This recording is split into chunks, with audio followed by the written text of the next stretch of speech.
नमस्कार, आप देख रहे हैं DS4। मैं हूं आपके साथ नफीसा। प्राण प्रतिष्ठा के दौरान ही कांग्रेस पार्टी जो राहुल गांधी की यात्रा चल रही है, न्याय यात्रा के पर हमला होता है और हमले के विरुद्ध में आज कांग्रेस के कार्यकर्ता सड़कों पर है, विरोध प्रदर्शन कर रहे हैं। और बीजेपी कार्यालय के घेराव की भी बात थी, लेकिन यहाँ एक तरफ प्राण प्रतिष्ठा का समारोह, दूसरी तरफ कार्यकर्ता अगर सड़कों पर हैं तो फिर सवाल बन जाता है। जो आरोप बीजेपी लगातार लगा रही है कि कांग्रेस सनातन विरोधी है, कांग्रेस हिंदू विरोधी है, तो क्या वाकई कांग्रेस ऐसी है? चर्चा कर लेते हैं। मेरे साथ मैम जुड़ चुकी है। सवाल इसी से करती हूँ क्योंकि जहाँ देश के अंदर आज राम भक्ति में लोग डूबे हुए हैं, समारोह चल रहे हैं जगह जगह, वहाँ आप प्रदर्शन क्यों कर रहे हैं? क्या आप राम विरोधी हो चुके हैं? आप एक मिनट, मुझे समझ नहीं आता, राम भक्ति क्या सिर्फ टीवी पे देखने से या मंदिर में जाने से होती है? I don't think. मेरा भगवान कौन है या आपका भगवान कौन है, आपकी आस्था क्या है, मेरी आस्था क्या है, वो पब्लिक का कंजम्पशन का विषय नहीं है। वो मेरा पर्सनल विषय है, वो मेरे घर के अंदर रहने वाला विषय है। और जहाँ तक रही सड़क पे आने की बात, सड़क पर हम लोग इसलिए आए हैं क्योंकि पिछले 2 दिनों में जो असम में हुआ है राहुल जी के साथ, जब वो लोग आए, राहुल जी उतर के भी गए तो वो लोग डर के भाग गए। बड़ा उल्टा है, मोदी जी भीड़ से डरते हैं, राहुल जी भीड़ में जाते हैं तो बीजेपी के कार्यकर्ता जो है भागते हैं। ठीक है, फिर आज उनको मंदिर नहीं जाने दिया गया। मंदिर किसी की प्राइवेट प्रॉपर्टी नहीं है, तो आप किसी को मंदिर जाने से, मस्जिद जाने से, दरगाह जाने से, गुरुद्वारे जाने से नहीं रोक सकते। ये अनकॉन्स्टिट्यूशनल है, क्योंकि धर्म मेरी आस्था है। मेरी आस्था में मैं किसको मानता हूँ या मानती हूँ, कहाँ जाता हूँ या जाती हूँ, को आप नहीं रोक सकते। तो वो जो रोकना है वो गलत है। क्या समझ पा रहे हैं? एक तरफ तो देखिए मंदिरों में कार्यक्रम किए जा रहे हैं, आज हर मंदिर सजा हुआ है, दूसरी तरफ राहुल गांधी मंदिर जाना चाहते हैं तो उन्हें रोका जा रहा है। इसके पीछे क्या वजह हो सकती है? बीजेपी का डर। अभी तो यात्रा शुरू है, 10 ही दिन हुए हैं, अभी तो यात्रा को आगे बढ़ने तो दीजिए। इनके बड़े बड़े मंत्रियों के सांस फूलने शुरू हो जाएंगे, अभी तो सिर्फ असम में ही चालू है।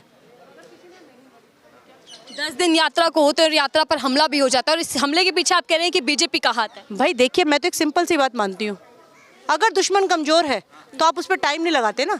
आप किस पे टाइम लगाते हो? जो आपके से ज़्यादा मजबूत होता है, आपसे ज़्यादा स्ट्रांग होता है।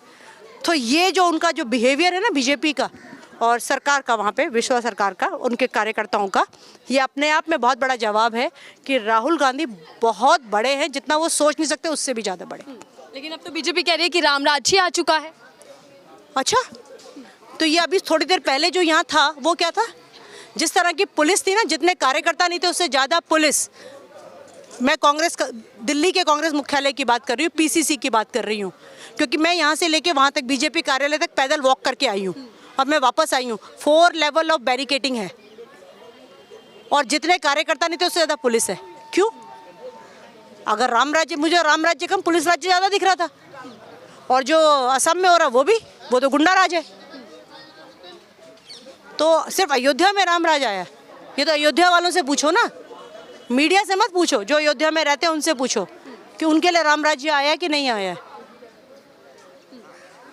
पीएम मोदी भावुक दिखाई दिए, सुबह कह रहे हैं कि आखिरकार राम आ ही गए, बहुत लंबा संघर्ष था। राम गए कहाँ थे? राम गए कहाँ थे? राम किसका अवतार है? राम विष्णु का अवतार है। तो विष्णु को तो अगर हम शास्त्रों की बात करें तो वो शुरुआत भी वही है और अंत भी वही है, अल्फा भी वही है, ओमेगा भी वही है। तो फिर, और वो तो सृष्टि के पालनहार हैं। हमारे हिंदू धर्म में हम 3 देवताओं की बात करते हैं, ब्रह्मा विष्णु महेश। ब्रह्मा को हम कहते हैं क्रिएटर, विष्णु को हम कहते हैं कि वो हमारे सबके फूड और हमारी सारी चीज़ों का ध्यान रखते हैं, एंड शिव को हम कहते हैं कि वो मृत्यु देते हैं अकॉर्डिंग टू हमारे रिचुअल्स के हिसाब से और हमारे कर्मों के हिसाब से। तो उसके हिसाब से तो विष्णु तो यूनिवर्स का पालनहार है। तो वो गए कहाँ थे? वो तो द्वापर में भी थे, त्रेता में भी थे। तो वो गए कहाँ थे जो आए हैं? और चलो मोदी जी की बात मान ली, आए हैं, तो फिर अब तो जब वो राम जी को लाने की ताकत रखते हैं, नीरव मोदी, माल्या, सभी ले आएंगे वो तो फिर अब। और मेरे 15 लाख प्लीज़, हाँ, वो ब्लैक मनी वाला जो आने वाला था 15 लाख और उसमें 9 साढ़े 9 साल का इंटरेस्ट पे इंटरेस्ट जोड़ के करीबन 20-1 लाख बन जाएगा, तो वो मेरे को जरूर बता देना भाई, उसकी मुझे FD करवानी है। बहुत ब्लैक मनी है। कांग्रेस इसको कह रही है कि पूरा राजनीतिक कार्यक्रम हुआ, ये RSS और बीजेपी का कार्यक्रम था। हाँ। आखिर राम में आपको राजनीति क्यों दिख रही है? मुझे एक बात बताइए, इतने मंदिरों की प्राण प्रतिष्ठा होती है, पहली बात तो आधे अधूरे मंदिर में प्राण प्रतिष्ठा नहीं होती है। चारों शंकराचार्य उसका विरोध कर रहे हैं। देश के निर्वाचित प्रधानमंत्री मोदी जी हैं, लेकिन सनातन धर्म के प्रधान जो है ना, सनातन धर्म के जो प्रधान हैं वो शंकराचार्य होते हैं। शंकराचार्य साक्षात शंकर के रूप होते हैं। तो जब वो किसी चीज़ का विरोध कर रहे हैं तो उसके पीछे कोई ना कोई कारण तो होगा, क्योंकि मंदिर जो होता है ना वो भगवान का शरीर होता है और जो मूर्ति होती है वो प्राण होती है। तो जब शरीर ही नहीं बना तो आप प्राण कैसे रख सकते हैं उसके अंदर?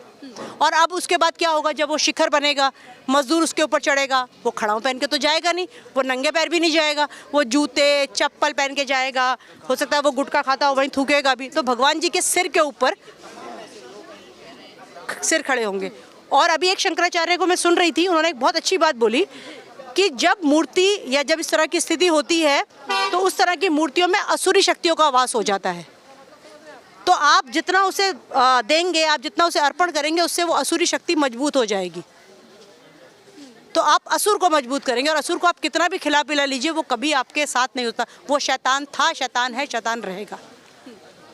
मैम आप ब्राह्मण हैं और ब्राह्मणों कहते हैं कि देखिए लाखों लोगों की आस्थाएं जुड़ी हैं राम मंदिर से, तब भी आप विरोध आपने नहीं, मैं राम मंदिर का विरोध नहीं कर रही हूँ, मैं राम जी का विरोध भी नहीं कर रही हूँ। मैं विरोध कर रही हूँ राम जी मंदिर की स्थापना का गलत तरीके से किए जाने का, जो कि शंकराचार्य जी कर रहे हैं। क्योंकि मैं शंकराचार्य जी के सामने, मेरा तो बिल्कुल बहुत ही न्यूनतम स्थान है, उनके बराबर हमारी जानकारी नहीं है। जितना भी है उनसे ही सुना है, उनसे ही सीखा है, उसी के विषय पे। और जहाँ तक रही आपने हिंदू होने की, मेरे कुल के देवता हनुमान जी हैं और हनुमान जी की पूजा बिना राम जी की पूजा के हो नहीं सकती। और जो मैं सदियों से करती आ रही हूँ, सालों से करती, दशकों से करती आ रही हूँ, और मेरे पुरखे भी करते आ रहे हैं। तो उसके लिए मुझे किसी के प्रमाण पत्र की ज़रूरत नहीं है, उसके लिए मुझे किसी मंदिर की ज़रूरत नहीं है। मैं मेरे घर के मंदिर के अंदर भी बैठ के राम जी की पूजा कर सकती हूँ, उसको दिखावे की ज़रूरत नहीं है। ये सिर्फ प्री पॉइंट, क्योंकि मोदी जी के हाथ में इलेक्शन तो आगे बढ़ाना था नहीं, लेकिन प्राण प्रतिष्ठा को पीछे करना तो था ना, तो वो उन्होंने कर दी। देखिए प्राण प्रतिष्ठा के विरोध के बीच में आखिरकार प्राण प्रतिष्ठा तो हो चुकी है मैम, लेकिन मेरा सवाल ये कि जल्दबाजी के पीछे क्या लगता है कि सबसे बड़ी वजह क्या रही? 2024 का चुनाव जी, 2024 का चुनाव जी, जो 2024 का चुनाव आ रहा है, बस वही है और कुछ नहीं है। सिर्फ चुनाव है कि जितना और ज़्यादा, क्योंकि उनको लग रहा है वो डैमेज कंट्रोल कर रहे हैं। अब ये डैमेज मैनेजमेंट चल रहा है, नथिंग है, सिर्फ डैमेज मैनेजमेंट।